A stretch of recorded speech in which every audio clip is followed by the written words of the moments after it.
Naghahanap ka ba ng magagalaan ngayon 2025? Yes, para sa itong video to. Ilagay mo na sa bucket list nyo ang Yambo Lake at yan ang pupuntahan natin ngayon na matatagpuan sa Nagcarlan, Laguna.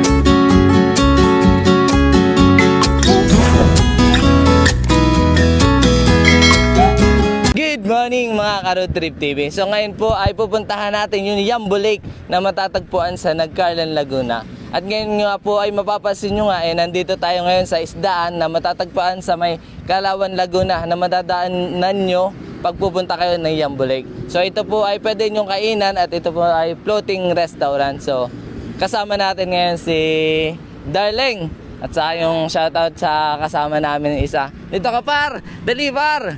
Yan. So si Lesiones at saka syempre kay Parge. Kay Bakal. Yan, Jazrel. Yan. So shout out yung ating cameraman ngayon. Okay, proceed na tayo. So let's go. Ang Isdaan Floating Restaurant ay matatagpuan sa Calauan, Laguna. Para kang nasa Thailand pag narating mo to. Open sila ng 10 AM to 10 PM. Based dito sa may ating mapa ay meron pang 22 kilometers, so almost 35 minutes. So game. So napakaganda ng daan dito. So pwede kayong mag top speed sa lugar na to kasi napaka-straight ng kalsada. So based sa mapa ay talaga namang diretso lang.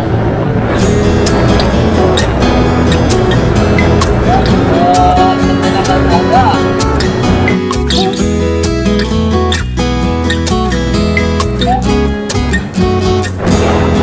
Na tayo dito sa may Itik. Yan. So ito yung landmark dito sa Victoria, Laguna. Itong Itik. Napakaganda ng bundok. Alright, so kakaliwanat tayo dito. Kakaliwanat tayo. I love Lawagin.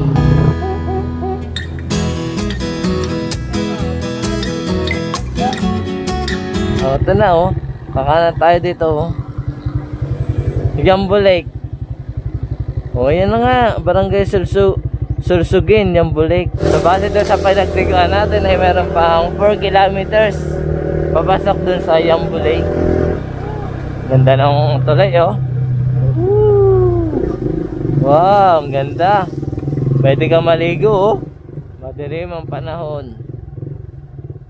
Welcome to Yambo Lake. Alright, Yambo Lake parking area. Dito tayo parking sa malapit. A few moments later. Good morning po sa ating lahat. Dito po sa Yambo Lake, meron po kaming entrance na 20 pesos ang isa. Pagsakay po sa balsa, 1 to 5 person po ay bali 1 to po ang minimum. So kung naging 6 person po tayo hanggang pataas, ay 200 po ang isa. 2 hours po tayo sa kabila. Meron po tayong activities na Tarzan swing, meron pong swing. Ang last po natin ay magtitrik ng mga 5 minutes pataas. Pwede po natin silipin ang Twin Lake ng Pandin Lake. Dito po sa Yambo Lake. Then, kung mag-avail po ng food, 250 po ang isang plate. Naglalaman po ito ng isang inihaw na tilapia, isang inihaw na pork chop, ensaladang pako, okoy, isang binalot sa dahon na kanin with mineral water po bottle. Then, kung kayo po ay mag-avail ng ating pong table cottage, bali po ay 800 po at 1,000 ang isang table.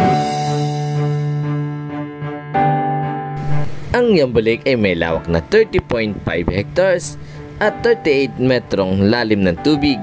At ito ay napapaligiran ng mga tanim ng mga niyog. At ngayon nga ay maraming mga turista ang dumarayo para mapuntahan at makita ang ganda ng Yambo Lake.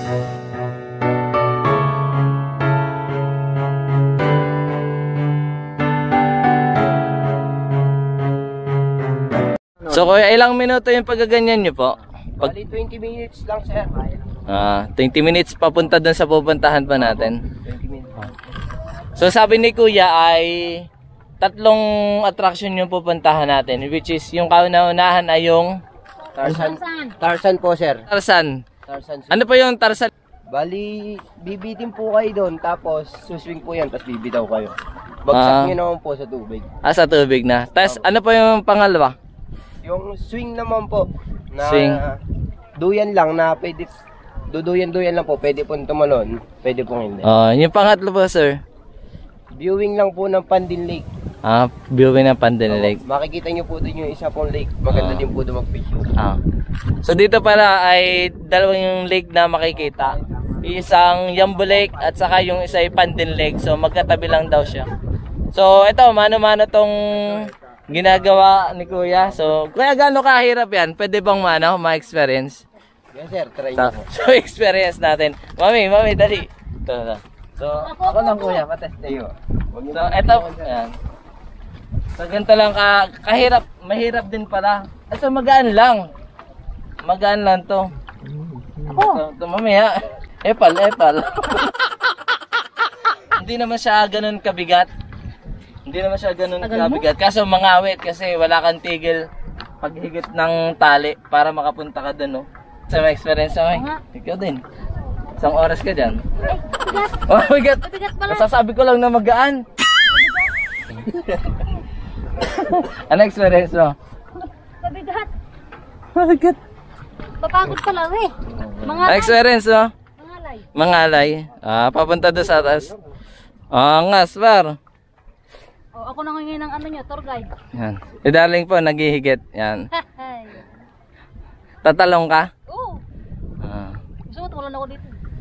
Tuwing anong araw po pinakamarami, magandang puntahan, sir, itong Yambo Lake. Bali. Depende sa inyo sir. Depende. Kung ano, opo. Minsan po, anong pagka preferred nyo po? Mas maganda yung mas kaunti yung tao? mas konti po yung tao. Mga Monday po, para masulit nyo po yung ano. Para hindi po sabay-sabay yung Crowded. Sabi nga ni Kuya, mas preferred pumunta dito is weekdays. Siguro Monday hanggang Friday yung pinaka-the best na araw para makapunta dito. Kasi solo nyo yung area, Yambo Lake, kung saan may enjoy nyo yung paligid. So may buhaya dito Kuya? Wala na. Sawa? Sir. Wala. Mga chicks? Meron. Meron. Ayan o, chicks. So meron. Yeah, boy.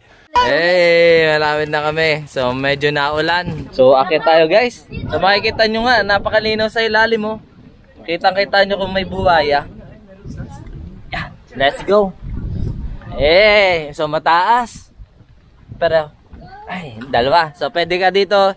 Sa area mo to, pwede ka mag-jump. And then dito is, pwede ka mag-swing. Ay, niyog siya, oh. Okay na? Game! Oh, nice. Wow! Whee!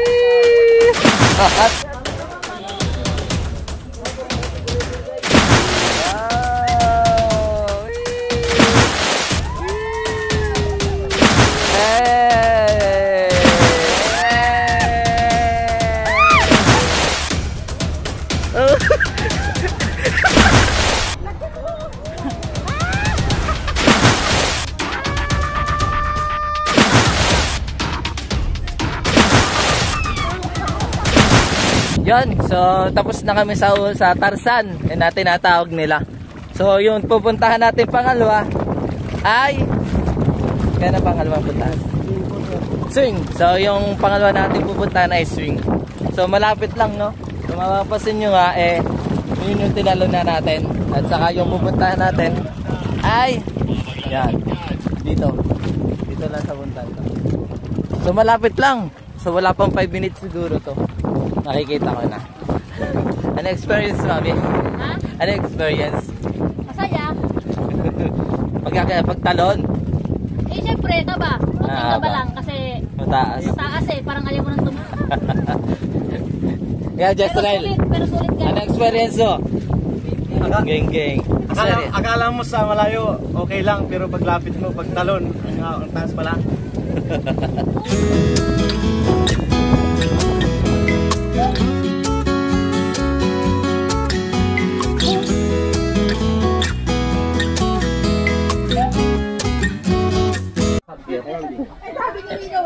I-try natin guys. Swing, swing, swing. Ano ko? Dahan-dahan lang po. Taas mo yung paa mo kasi ano, Opo. matatama ka yan. Doon po yung kayo sa dulo. Ayan. Sige po, upo na po kayo. Straight po yung legs, ma'am. Di po, taas niyo na po yung paa niyo. Ganyan? Taas niyo na po, straight po yung legs. Dapat po naka-straight. Dapat po straight ha, ma'am. Oo. Pag hindi po straight, tatama po kasi doon. Ready? 1, 2, 3.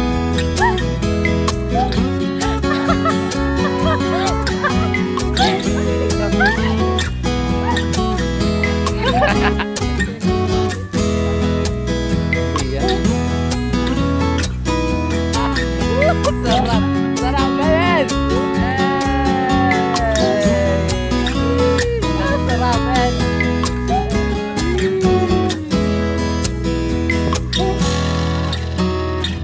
Tiga-apat na swing lang bawat isa. So, medyo limited yung oras. So, proceed na kami sa next tourist spot.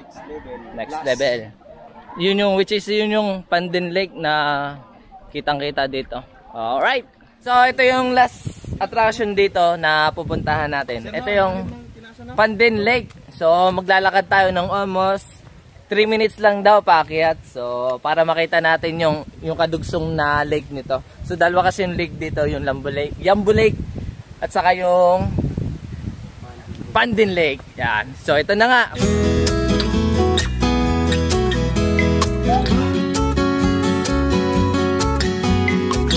So pagkakit nyo nga lang, bubungad na nga agad sa inyo tong Pandin Lake. Yan, let's go.